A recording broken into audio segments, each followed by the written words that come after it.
And now we come to 2017, which in my opinion was the final goodbye to the Wii U.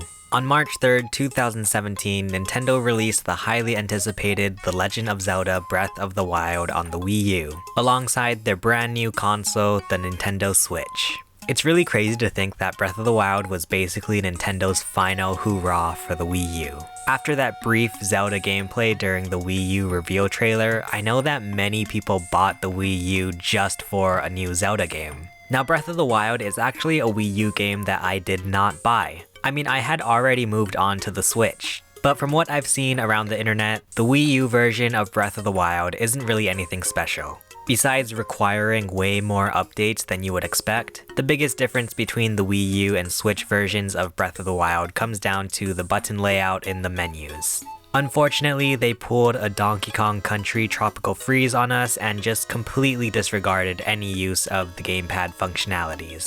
Even if they had just thrown in being able to use the gamepad as a map, I would say that the Wii U version is the definitive version. But no, this is basically just the Switch version running on a disc. At the end of the day, Breath of the Wild made for a great launch for the Switch and a nice goodbye for the Wii U. Looking back at the Wii U's lifespan, I think it's easy for us to crack jokes about how it all went down.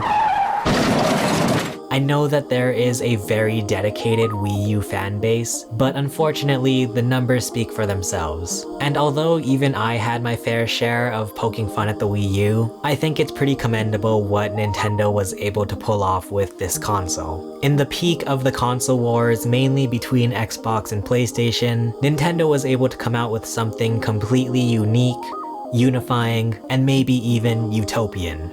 Unique? Unifying? Maybe even utopian?